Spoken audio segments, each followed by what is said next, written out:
Our first speaker today is Kristin Bauer. She's on True Blood. You probably know her from there. On that show, she likes blood, but blood ivory she's very much against. So please welcome her.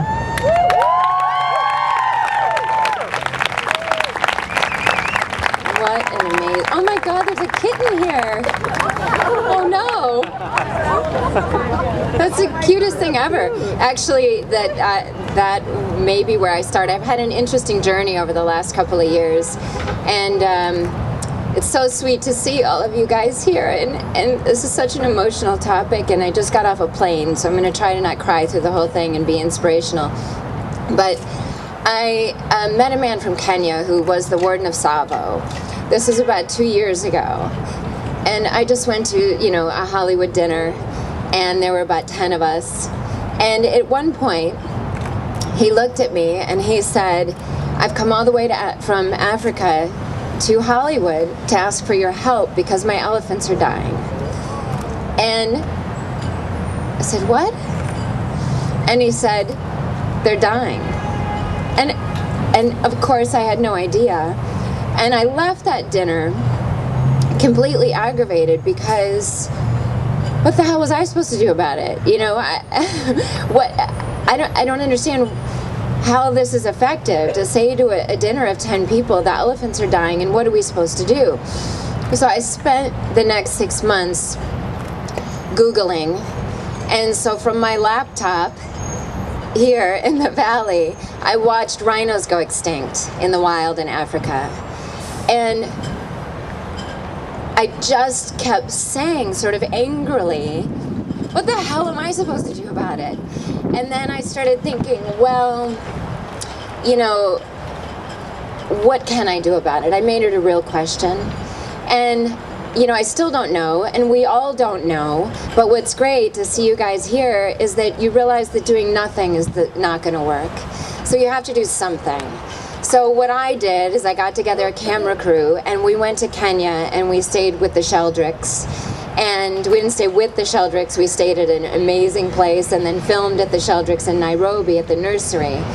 And it really was an amazing experience. I can't recommend it more for so many reasons that I hope that I will be able to relay in my documentary. Because I went just on the concept of, okay, so I can go over there and I can say what's happening and how can I help you. I don't know that I can help you, but I can actually ask if I can help you.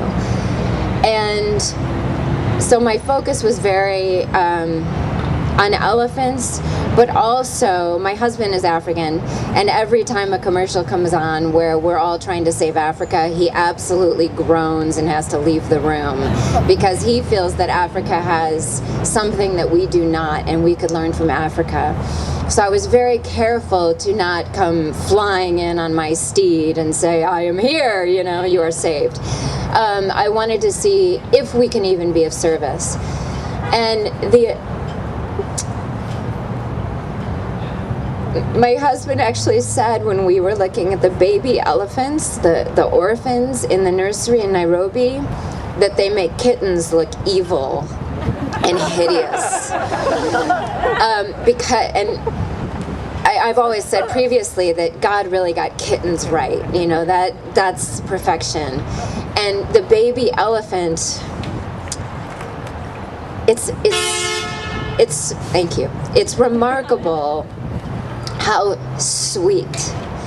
And in my documentary, I probably will be focusing a bit on how human-like they are, although in my opinion that's an insult. But I gotta get people in to hear the story, but they are, it's and the keepers at the Sheldricks that devote 24/7. Those babies are milk dependent for at least 4 years, and they have to be with mommy 24/7. They sleep with them, they bottle feed them. I mean, watching one of these keepers bottle feed these babies with their trunks just caressing their hand like mommy is, I'm telling you, it'll kill you. And we went from there to where they take the babies when they're 4 or 5 and into the middle of the bush in Savo at Ithumba. And we stayed in a tent and watched their daily routine of how they live until they transition back to the wild. And so I saw firsthand the incredible work the Sheldricks are doing. So people ask me every day, but what can I do? Because these are African elephants being killed for a market in Asia, 2 places that most of us will never go. Although I hope you do go to Africa. Not so sure about China. But I think I'm okay on that one. But that's probably where we all should go, actually.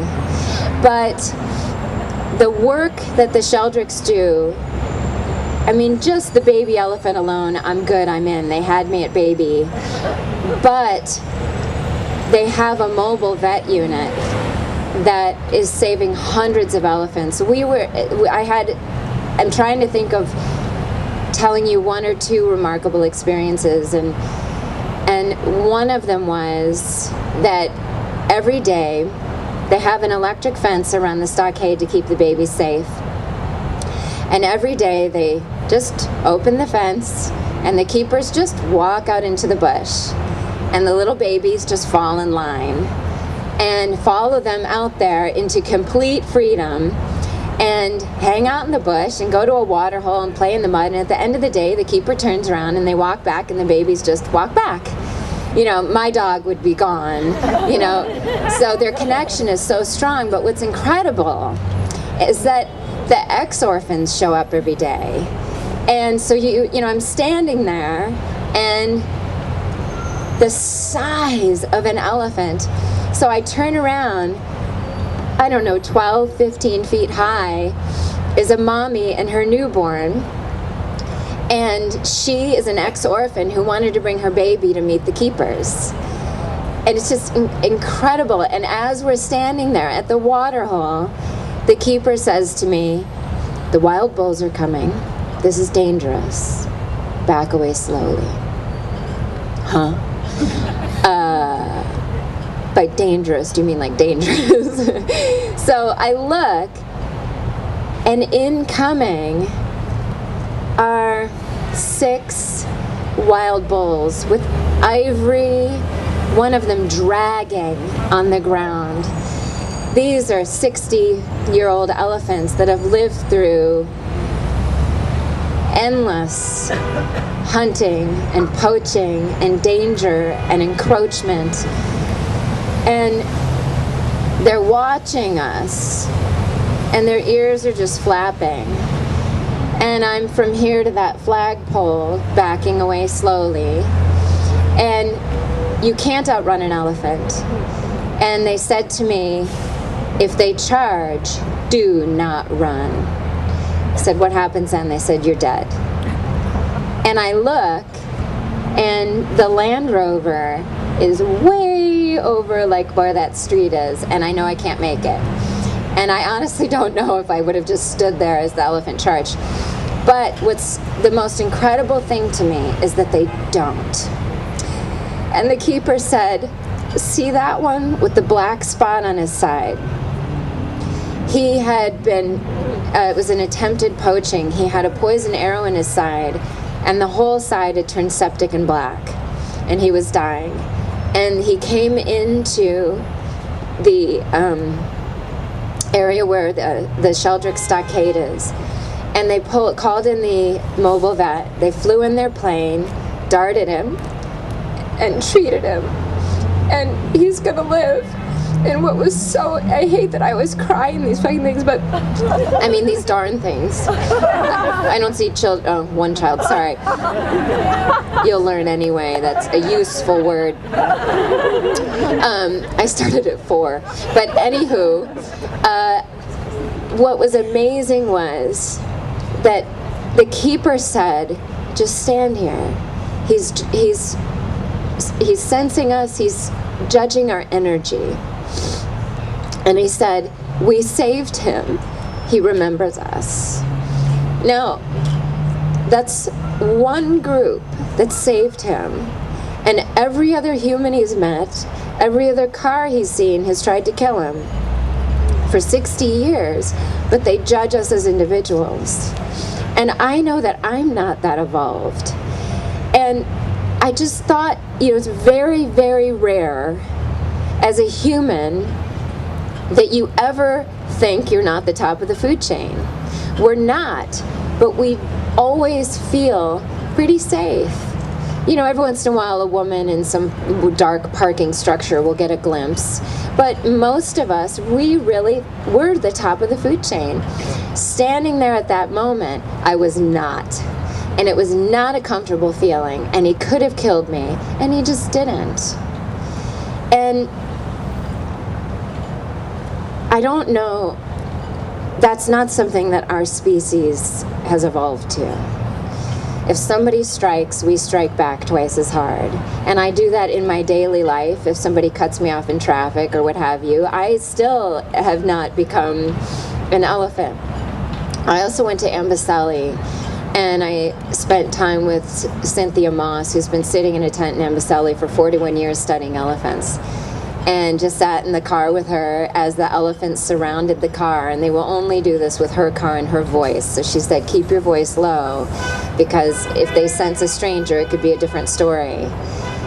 So I can't tell you enough how much your efforts mean, that you showed up, and that we continue to talk about it and do whatever we can. Encourage people to $50. You can foster one of these babies. $50. Oh my gosh, right? That's what happens. Yay! I mean, that's $50. That's half a pair of tennis shoes. That's, so right? I mean, it's less Starbucks. It would be hard to give up, but it's unbelievable how much a small effort from us over here means over there. They live a completely different life, and I think a better life. Just on a last note, the people that I met there, which I wasn't so interested in when I got on the plane. I was very focused on the wildlife, and I had sort of a confused, jumbled idea of what was happening and who was killing the elephants. And of course it's people on the ground that live there. But I left with an awe that, and I keep trying to recreate it in my life. Every day I think about it, because it was so remarkable. Because you can't know what you're missing if you never had it. And we, in the European paradigm, have never had a connection to life that they have over there. And they live it. They've never been disconnected. And thank you. So to support the Sheldricks is to support the people, and to support a life that doesn't exist anywhere probably any more than in Africa. So thank you so much.